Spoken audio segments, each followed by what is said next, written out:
Et pour commencer, le personnage est un personnage trouble, qui évolue dans les eaux troubles depuis très longtemps et surtout qui est un grand manipulateur. Donc moi je ne crois absolument pas à ces allégations contre le Mali et contre la France. Et je suis étonné que les Maliens ont gobé ce que ce personnage a bien voulu dire sur le Mali et sur la France. Parce que quand il dit que la France lui a demandé de rejoindre les MELA, mais il faut se poser la question. Pourquoi est-ce que la France lui demandera à lui de rejoindre les MELA? Pour quelle raison? Il raconte que c'est pour un peu déstabiliser la coalition qui lutte contre les MELA. Bon, moi je pense tout simplement que il y a, dans ce problème, dans ce dossier, il y a un aspect que nous et la population ignorons. Il y a eu quelque chose que nous ne connaissons pas, mais le gouvernement malien peut en être sûr, nous le saurons. Parce que c'est la France qui a arrêté les personnages, qui l'a remis au Mali, et le Mali qui l'a libéré. Alors, question, est-ce que la France a eu tort? Est-ce que la France a fait une erreur de l'arrêter? De deux, le Mali le libère. Pourquoi? On ne va rien expliquer du tout. Et on le libère, et lui, il va faire des accusations comme quoi, oui, la France lui a demandé de rejoindre le MLA. Il dit ça, c'est pour manipuler l'opinion malienne. Et malheureusement, l'opinion malienne a marché dans sa combine. Et parce que les commentaires ont été très clairs, les gens sont tombés sur la France pour accuser la France de soutenir le MLA sur les bases de ces allégations. C'est pas normal. Il ne faut pas que les Maliens croient à ce que dit ce personnage. Ce n'est pas un personnage qui est crédible auquel il faut croire. Non. Au-delà de la croyance ou pas, mais y a-t-il pas derrière un vrai soutien du Mali à ce personnage-là?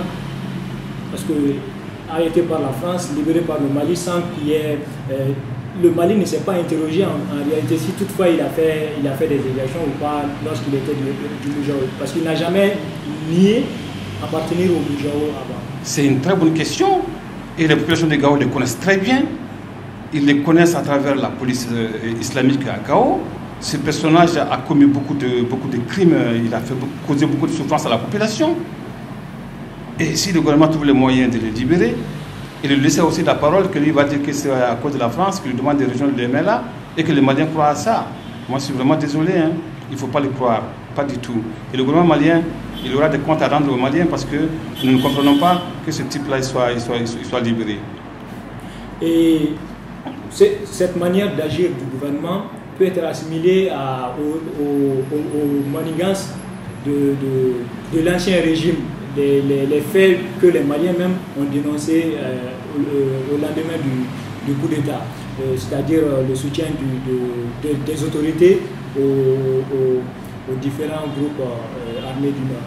Là, est-ce que nous ne sommes pas en train de retourner en arrière un peu si les autorités actuelles répètent encore les mêmes erreurs du passé? Les Maliens ont massivement voté pour Ibeka en disant Ibeka dévissé. Mais pas plus que l'autre jour, au CICB, les Maliens ont scandé le nom de ATT. Pourquoi? Parce que les Maliens ont eu la désagréable surprise de constater que Ibeka continue sur la même voie tracée par ses prédécesseurs. Malheureusement, c'est le sentiment dominant chez les Maliens que Ibeka est exactement en train de continuer sur la même route que ATT. Mais il faut dire que sur ce plan-là, en réalité, Ibeka, je vais utiliser un mot un peu, on m'excusera, Ibeka n'a couillonné personne par rapport à ça. Parce que le programme de Ibeka qu'il a proposé au monde entier au 26 mars, lors de son dernier meeting, Ibeka a dit que si tu vois que les rebelles ont pris les armes, c'est par frustration. Ça veut dire qu'il justifie la prise des armes du Touareg. Et il dit qu'on n'a rien fait au nord. Et que lui, une fois élu, il va faire du nord une zone spéciale de développement. Et qu'il va consacrer des ressources conséquentes pour ça. Donc ça veut dire que Ibeka a continué à nous dire, si je suis président de la République, Je vais continuer à faire des dons au MLA et pour les satisfaire, comme Atité l'a fait avant nous. Donc là, ces dons-là peuvent être faits lors des pourparlers qui se déroulent aujourd'hui à Alger. Et qu'est-ce que vous pensez que le Mali va donner ou proposer aux rebelles? Moi, personnellement, je suis très inquiet par rapport au pourparlers. Parce que déjà, le Mali est parti avec une délégation pléthorique. Et il y a des gens qui sont partis lors du premier round, mais sans même savoir qu'est-ce qu'ils faisaient là. Le Mali n'a jamais pris l'initiative. C'est toujours les groupes armés qui ont pris l'initiative et chaque fois c'est le Mali qui a répondu oui. Et ça aussi, c'est une pratique ancienne. Depuis que nous avons eu la flamme de la paix, où nous avons brûlé nos armes, ça a été l'attitude des gouvernements maliens. C'est négocier, faire des concessions, faire des concessions, faire des concessions. Et c'est à force de concessions que nous sommes retrouvés là aujourd'hui. Et moi, j'ai l'impression qu'on va continuer encore à faire des concessions, à dire oui à tout ce qui va être dit. Donc vous n'attendez pas grand-chose de ces pourparlers? Je suis très inquiet par rapport à ces pourparlers. Parce que ces pourparlers, ils vont finir avec un document dans lequel le gouvernement malien va apposer sa signature avec les groupes armés et avec la communauté internationale. Plan sous-régional, plan continental et plan international, et même l'organisation des musulmans sera là pour apposer sa signature. Et ce document-là, qu'est-ce qui va être dedans? Ce n'est pas encore écrit, hein? Moi je crains que ce document ne contienne un menu de tout ce que le Mali doit faire comme concession aux groupes armés. Oui. Ces concessions-là, ça peut être quoi par exemple? On va dire que ces groupes armés seront seuls responsables de la gestion du Nord, ou on va concéder l'autonomie? Et on va offrir aux groupes armés du Nord une boîte dans laquelle il y a l'autonomie renforcée, mais sur le carton, ça ne sera pas écrit autonomie renforcée. C'est-à-dire qu'on va leur accorder l'autonomie de la gestion du Nord, sans dire vraiment, on va trouver un autre mot pour le faire, décentralisation poussée, des choses comme ça. Et en plus, on va aussi leur accorder des positions à l'intérieur du Mali.